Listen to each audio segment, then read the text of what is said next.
안녕하세요. 마포구 서대문구에서 주택과 아파트를 전문으로 중개하고 있는 김관호 공인중개사입니다. 반갑습니다. 근데 사실 생각보다 언어 문제는 그렇게 크지 않다고 생각합니다. 요즘에 번역 앱도 워낙 잘 돼 있기도 하고요. 그런데 이제 외국인 분들이 자기 상황이나 이런 거를 소통을 하면서 집을 구하려고 할 때 외국어를 할 줄 아는 공인중개사를 찾아가시면 큰 문제는 없다고 생각하고요. 계약서나 이런 거는 사실 일반적인 월세는 한국어 계약서만 작성을 하니까 그래도 원어를 할 줄 아는 공인중개사랑 같이 계약을 진행하면은 설명을 들으면서 계약을 할 수 있으니까 좀 그런 쪽에서 장점이 있습니다. 근데 그 서울시 부동산 정보광장이라는 홈페이지에 제가 나와 있는 걸로 잘 알고 있습니다. 지역별로 여러 군데 글로벌 공인중개사 전화번호가 다 나와 있어서 그런 쪽에서 찾아보시면 될 것 같습니다. 글로벌 공인중개사도 분야별로 있는데요. 그 홈페이지에 뭐 일어, 중국어, 영어, 몽골어 등 다 다양하게 나와 있습니다. 집이 있다면은 글로벌 공인중개사분들이 갖고 있는 물건이 아니더라도 한국에는 공동중개 시스템이 워낙 잘 돼 있어서 다른 지역도 이렇게 둘러볼 수 있고 한 중개사를 통해서 여러 매물을 보실 수 있습니다. 외국인이라서 기피하는 경우는 최근에는 많이 없습니다, 사실. 근데 특정 나라나 특정 문화권에서 온 분들을 기피하는 케이스는 가끔 있는데 외국인이라서 기피하는 임대인 분들은 보통 그 전에 외국인 분들을 세입자로 뒀다가 크게 사고가 났거나 아니면 집이 아주 엉망이었거나 그래서 그런 편견을 가지고 계신 임대인 분들은 외국인을 기피하는 경우가 있는데 외국인이어서 기피하는 경우는 그렇게 크지 많지는 않습니다. 예전에 한번 인도 분을 아파트에 월세를 한번 넣어드린 적이 있는데 보통 저 같은 경우는 제가 이제 중간 역할을 하면서 임대인이랑 임차인이랑 소통을 해드렸는데 나를 중개했던 공인중개사가 외국어가 가능한 공인중개사면 중개사를 통해서 입주 후에도 계속 주인이랑 컨택을 하면 됩니다. 공인중개사분들이 처음에 계약만 하고 그냥 입을 닦는 공인중개사분들도 있지만 계약을 하고 내가 넣어드린 손님이면은 계속 주인분들이랑 소통을 같이 하는 분들도 많기 때문에 그런 식으로 하는 게 가장 깔끔합니다. 전세는 주인에게 무이자로 돈을 빌려주고 이자 대신에 그 집에서 공짜로 살고 있는 거라고 이해하시면 편합니다. 월세를 받지 않기 때문에 보증금이 높아지는 거라고 이해하면 쉽고요. 퇴거할 때 냈던 보증금의 100%를 그대로 돌려받습니다. 보증금 같은 경우에는 한국에서는 익숙한 문화인데 외국에서는 보통 보증금을 높게 걸지 않는 경우가 많으니까 최근에는 외국인 분들이 이 문화에 대해 이해를 하고 와도 아무래도 외국에서 한국에 큰 돈을 들여오기가 쉽지 않기 때문에 한국에는 보증금이 3천만 원 이상인 경우가 많거든요. 풀옵션 같은 경우에는 한국에는 구축 빌라나 구축 아파트 같은 경우에 옵션이 거의 없는 경우가 많습니다. 그래서 외국인들이 베드를 포함한 풀옵션을 원할 경우에 신축으로 가시거나 게스트하우스 같은 데로 많이들 찾아가시는데요. 그런 곳들은 보통 월세가 높기 때문에 이런 외국인과 한국인과의 그런 생각의 간극이 좀 있습니다. 다세대 주택 같은 경우에는 주택 공시가격의 126%라는 금액을 한도로 보증금을 설정을 하면은 허그나 HF라는 정부기관에 주택 전세보증보험, 전세금 반환보증보험을 가입할 수 있습니다. 전세금 반환보증보험을 가입하면은 퇴거할 때 주인이 돈을 돌려주지 못하더라도 허그에서 먼저 보증금을 돌려받고 허그가 나중에 임대인에게 구상권을 청구하게 됩니다. 외국인 분들에게 전세나 반전세가 그렇게 크게 아주 적합한 상품이 아닙니다. 전세나 반전세는 외국에서 처음에 큰 목돈을 들여와야 되는 문제도 있고 나갈 때도 말씀하셨던 것 같은 문제가 생길 수가 있어요. 등기부 등본에 임차권 등기 명령이 되어 있는지 확인을 한 후에 출국을 하시면 됩니다. 임차권 등기 명령이 되어 있지 않은 상태에서 이사를 가거나 출국을 해서 전입을 빼버리게 되면은 나의 대항력이 유지가 되지 않습니다.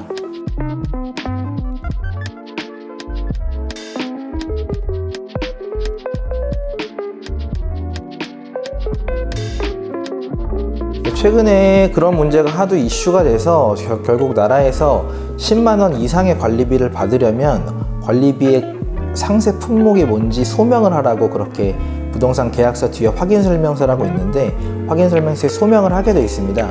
최근에는 10만 원 이상의 관리비가 많이 없는데 관리비가 높은 경우에는 그냥 그거는 월세에 녹이는 주인의 그냥 꼼수 같은 거라고 보시면 됩니다. 월세라고 생각을 해야지 특별히 뭐 30만 원이 넘는 관리비에 대해서 관리를 하고 있는 경우 케이스는 거의 없습니다. 월세는 결국에는 수요랑 공급이랑 아주 정확히 일치합니다. 그 홍대 근처인 뭐 연남동, 성산동, 서교동, 망원동 뭐 이런 곳들은 젊은 분들이나 외국인들 분들 수요가 너무 많으니까 월세가 계속 올라가고 있는데, 원룸촌 같은 데가 모여있는 데가 있어요. 신림이나 해화 같은 곳은 대학생들을 위주로 가기 때문에 회전도 빠르고 월세 물건이 싸고 많이 나오는 걸로 알고 있습니다. 대학가가 조금 싼 편인데 결국에는 원하시는 컨디션이 좋은 컨디션이면 월세가 올라가는 거고요. 옛날처럼 뭐 500에 50, 1000에 50 이런 물건은 거의 없는데, 그런 물건을 찾으면 작은 원룸을 생각하셔야 됩니다. 어쩔 수 없습니다. 이 집이 해가 잘 드는 집인지 아니면 곰팡이가 쓰지 않는 집인지 라고 하는 거는 불을 꺼보면 햇빛이 어느 정도 들어오는지 낮에는 확인할 수 있고, 곰팡이 같은 경우에는 벽에 그 천장의 모서리 같은 데를 보면은 곰팡이 같은 걸 확인을 할 수 있거든요. 도배가 좀 아주 잘 돼 있다고 해도 너무 습한 집은 좀 피하는 게 좋을 것 같고요. 그 옵션 같은 경우에는 두 가지가 있는데, 기존 세입자나 집주인이 그냥 쓰라고 둔 거, 만약에 고장이 나면은 그냥 버리라고 그렇게 둔 그런 옵션인 케이스가 있고요. 애초에 처음부터 풀 옵션으로 광고를 하고 그 풀 옵션 때문에 이 집을 계약을 했는데, 만약에 그런 냉장고가 들어가자마자 고장 났을 경우에는 주인한테 바로 얘기를 해야 됩니다. 주인한테 바로 얘기를 하면은 내가 사용하지 않았는데 고장 났다는 걸 입증을 할 수가 있으니까, 들어간 날이 아니더라도 고장이 났을 때 바로바로 얘기를 해서 주인한테 수리를 요청을 해야 합니다. 사실 전세 같은 게 이슈가 되는 이유도 뭐 아마 외국에서 그런 자극적인 컨텐츠들을 좀 뽑는 걸로 알고 있어요. 그래서 뭐 한국에서 집을 구할 때 이게 위험하다더라, 저게 위험하다더라 라는 좀 자극적인 영상만 보고 처음부터 좀 기피하시려는 그런 성향들이 있는데, 너무 걱정하지 않으셔도 됩니다. 그 한국에는 최우선 변제금이라는 좀 제도도 있고요. 그런 것도 좀 생각을 했으면 좋겠습니다.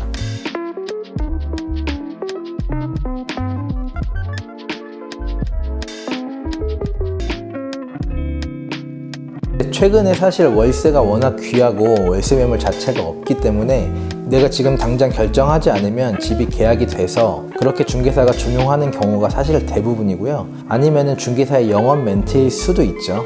근데 가계약을 넣었는데 뭐 등기부등본상에 큰 하자를 그때 발견했다거나 집 자체에 큰 문제가 있다거나 누수가 있다거나 이럴 경우에는 돌려받을 수 있는데, 단순 변심으로 인해서는 돌려받을 수 없습니다. 가장 중요한 거는 등기부등본을 가계약금 넣기 전에 꼼꼼히 살펴본 다음에 등기부등본상의 주인의 이름과 내가 입금한 계좌의 이름이 일치하느냐, 이거는 양보할 수가 없는 절대적인 거거든요. 이게 가장 중요합니다. 등기부등본상 갑구에서는요, 주인의 이름을 미리 확인을 하시면 되고요. 가압류, 가처분, 뭐 신탁, 경매 이런 것들이 걸려 있는지 확인을 하시고, 대부분 권리관계가 걸려 있으면은 그거는 배제를 하시면 좋고요. 일부에는 주인의 채권 최고액 같은 게 은행에서 이제 집을 담보로 돈을 빌린 그런 내역 같은 게 남아 있는데, 그런 것에 대해서 공인중개사에게 안전한 매물인지 물어보고요.